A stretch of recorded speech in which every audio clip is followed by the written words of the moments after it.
الحمدللہ الحمدللہ وحدہ والصلاة والسلام علی من لا نبی بعدہ۔ آج کی کلاس میں ہم اعوذ باللہ اور بسم اللہ کی مختصر جو ہے اس کی معلومات اور انفارمیشن جانیں گے۔ ویسے اگر اس کو تفصیلی انداز میں بیان کیا جائے تو یہ بہت زیادہ اچھا ہوگا، مگر میں تفصیلی انداز میں بھی تفصیل کے ساتھ ڈیٹیل کے ساتھ بھی بعد میں عرض کروں گا، مگر ابھی مختصراً ہی آپ سماعت فرمائیے اور کلاس میں انشاءاللہ اس سے بھی بڑا فائدہ ہوگا۔ اعوذ باللہ من الشیطان الرجیم جو ہے اس کو پڑھنے کا حکم اللہ تعالیٰ نے قرآن مقدس میں فرمایا۔ اللہ تعالیٰ فرماتا ہے فَإِذَا قَرَأْتَ الْقُرْآنَ فَاسْتَعِذْ بِاللَّهِ مِنَ الشَّيْطَانِ الرَّجِيمِ، جب تم قرآن پڑھنے لگو تو نکالے ہوئے شیطان سے اللہ کی پناہ مانگ لو۔ تو یہ باقاعدہ اللہ تعالیٰ کا حکم ہے قرآن مقدس میں۔ حضور سرور دو عالم صلی اللہ تعالیٰ علیہ وسلم ساری زندگی اسے پڑھتے رہے، لہٰذا یہ آپ کی سنت ٹھہرا۔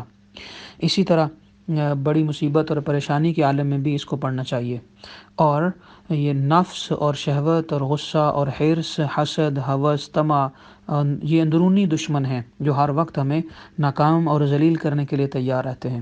تو جو انسان تعوذ یعنی اعوذ باللہ پڑھتا رہتا ہے، رب کائنات اسے ان مصیبتوں سے محفوظ فرما دیتا ہے۔ لہٰذا ہمیں چاہیے کہ ہم جو ظاہری طور پر ہمارے دشمن ہیں ان سے بھی بچاؤ کے لیے، جو یہ باقاعدہ شیطان ہے، اور باطنی دشمن جو یہ ہمارے اندر خرابیاں ہیں ان سے بچاؤ کے لیے بھی اعوذ باللہ جو ہے وہ پڑھتے رہیں۔ حضور سرور دو عالم صلی اللہ تعالیٰ علیہ وسلم نے باقاعدہ اعوذ باللہ من الشیطان الرجیم پڑھا، اور حضرت امام حسن و حسین رضی اللہ عنہما ان کو اعوذ بکلمات اللہ التامات کلھا من شر ما خلق یہ پڑھ کر روزانہ دم فرمایا کرتے تھے، اور فرماتے تھے کہ حضرت ابراہیم علیہ السلام نے حضرت اسماعیل اور اسحاق علیہ السلام جو ہیں ان کے گلوں میں اس کے تعویذ لکھ کر ڈالے ہوئے تھے۔ یہ بستان التفاسیر میں کے اندر یہ واقعہ موجود ہے کہ ڈالے ہوئے تھے، لہٰذا وہ شیطان کے شر سے محفوظ رہتے تھے۔ اسی طرح سیدنا عبداللہ بن عمر رضی اللہ تعالی عنہ اپنے سمجھدار بچوں کو یہ دعا حفظ کروا دیتے، اعوذ بکلمات اللہ التامات من غضبہ وعقابہ وشر عبادہ ومن ہمزات الشیاطین وان یحضرون، یہ دعا یاد کروا دیتے، اور جو نابالغ بچے ہوتے اس کا تعویذ بنا کر ان کے گلوں میں ڈال دیتے۔ یہ بات تفسیر نعیمی صفحہ نمبر 27 اور جلد نمبر 1 پر موجود ہے۔ اور اسی طرح یہ روایت مشکات المصابیح حدیث کی بڑی معروف کتاب ہے، اس کے اندر موجود ہے۔ پتہ چلا کہ شیطان کے شر اور جنات کے شر سے حفاظت کے لیے تعوذ اور یا قل اعوذ برب الفلق اور ناس یا فاتحہ لکھ کر ڈالنا یہ صحابہ کرام کی سنت ٹھہرتا ہے۔ لہٰذا ہمیں چاہیے کہ ہم تعوذ پڑھتے رہا کریں، یہ آقا علیہ السلام کی سنت ہے، اور ہر شیطان سے بھی محفوظ فرماتا ہے۔ اور واش روم جانے سے پہلے بھی ہم تعوذ پڑھا کریں، کیونکہ واش روم جانے سے پہلے جب ہم اعوذ باللہ نہیں پڑھتے یا اللہم انی اعوذ بک من الخبث والخبائث نہیں پڑھتے تو ہمارے بالخصوص فیمیلز کو جنات تنگ کرتے ہیں اور انہیں پریشان کرتے ہیں۔ چونکہ میری روحانی فیلڈ ہے تو اس لیے میرے پاس ایسے سینکڑوں واقعات ہیں کہ پاکستان اور یورپ، امریکہ، برطانیہ، عرب، خلیج کے اندر، یعنی عرب ہو یا افریقہ ہو یا چائنا ہو یا یورپ ہو یا پاکستان ہندوستان ہو، اس کے اندر جنات اور شیاطین اور جادو بہت زیادہ لوگوں کو تنگ کرتا ہے، مگر واش روم جانے سے پہلے یہ دعا پڑھ لی جائے، اس کے اندر بھی اعوذ ہے، لہٰذا اللہ تعالی ہمیں ان کے شر سے محفوظ فرماتا ہے۔ اگلی بات ہے بسم اللہ۔ تو بسم اللہ شریف جو ہے یہ باقاعدہ قرآن مقدس کے اندر موجود ہے، اور اللہ تعالیٰ کہ نبی علیہ السلام نے اس کو پڑھنے کا حکم ارشاد فرمایا۔ ہر کام شروع کرنے سے پہلے بسم اللہ شریف پڑھنے کا حکم ہے۔ اس میں نکتہ یہ ہے کہ عرب کے کفار اپنے ہر کام کو بتوں کے نام سے شروع کرتے تھے، چنانچہ کہتے تھے بسم اللاتی والعزیٰ، یعنی اپنے بتوں کے نام لیتے تھے۔ تو اللہ تعالیٰ نے اس کو نازل فرمایا کہ بسم اللاتی والعزیٰ کہنے والوں کے مقابلے میں یہ کہو بسم اللہ الرحمن الرحیم، یعنی اللہ کے نام سے میں شروع کرتا ہوں جو بہت مہربان اور رحمت والا ہے۔ لہٰذا بسم اللہ پڑھنا ہمارے لیے آقا علیہ السلام کی سنت بھی ہے اور اللہ کا حکم بھی ٹھہرتا ہے۔ بسم اللہ کے بہت سارے فضائل ہیں اور بہت ساری برکات ہیں، ہمیں چاہیے کہ ہم انہیں جاننے کی کوشش بھی کریں، مگر ہم اپنے وقت کے مطابق بسم اللہ شریف جو ہے اس کو جاننے کی کوشش کرتے ہیں۔ اس کی ایک بڑا معروف واقعہ ہے، تفسیر کبیر، بڑی معروف تفسیر کی کتاب ہے، قرآن پاک کی تفسیر ہے، اس کے صفحہ نمبر 30 جلد نمبر 1 پر بسم اللہ کی برکتوں کے لیے آیا ہوا ہے کہ فرعون نے خدائی کے دعوے سے پہلے ایک مکان بنوایا تھا اور اس کے باہر والے گیٹ کے اوپر لکھا بسم اللہ الرحمن الرحیم کو لکھ دیا تھا۔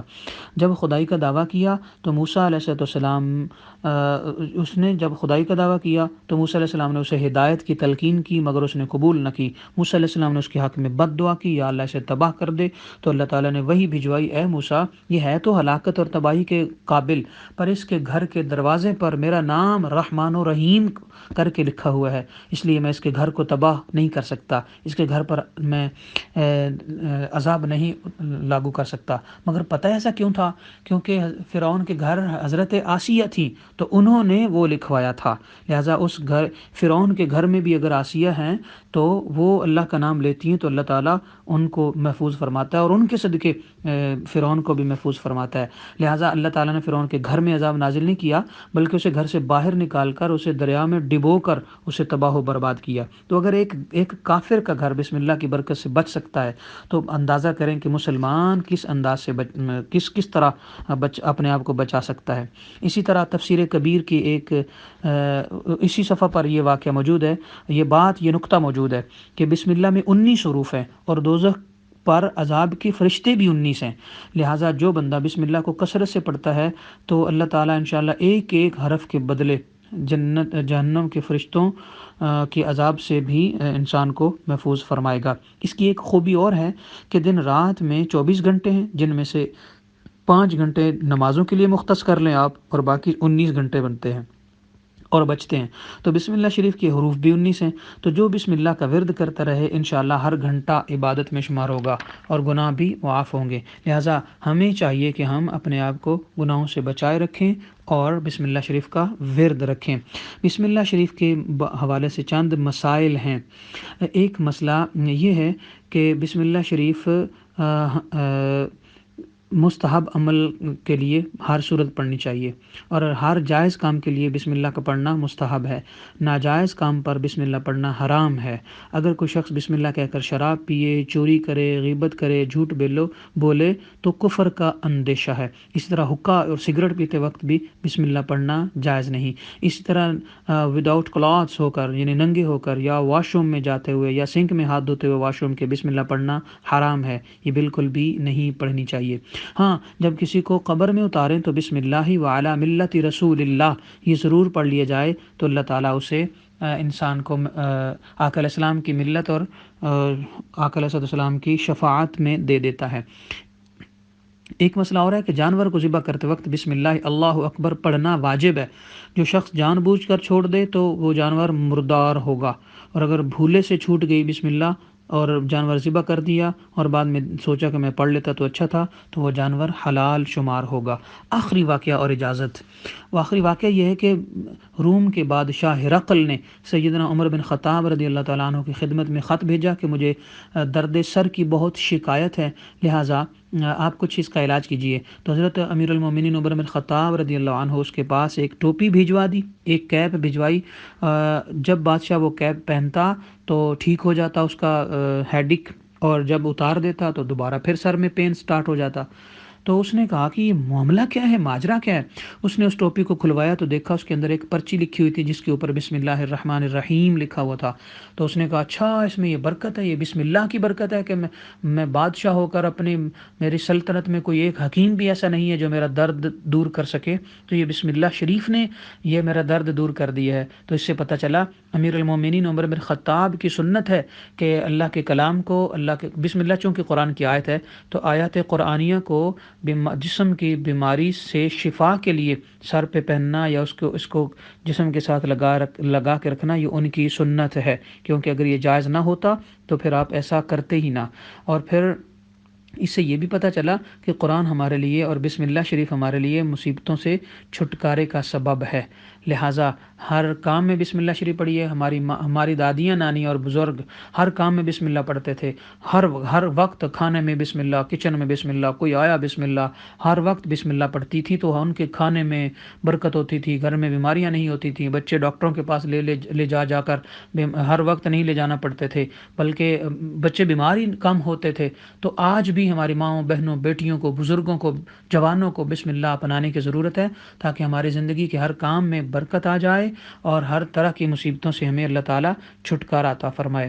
یہی بسم اللہ شریف کا بیان مختصر ترین ہے، اگر تفصیلی چاہیں تو انشاءاللہ کبھی پھر آپ کو پیش کر سکتا ہوں۔ رب کائنات ہمیں بسم اللہ کی برکت سے الحمد سے لے کر والناس تک ترجمہ و تفسیر قرآن کی توفیق عطا فرمائے، اور بسم اللہ کو اور تعوذ کو یعنی اعوذ باللہ کو بھی ہمیں اپنی زندگی میں لاگو کرنے کی توفیق دے، آمین۔ وما علینا الا البلاغ۔ ہمارے ساتھ رہیے، ادارۃ الفلاح آپ کا اپنا ادارہ ہے، اور اپنے مشوروں سے بھی نوازتے رہیے، اور ہمارا پیغام امن ہے، اس کو بھی آگے پھیلاتے رہیے۔ جزاکم اللہ تعالی، جزاکم اللہ۔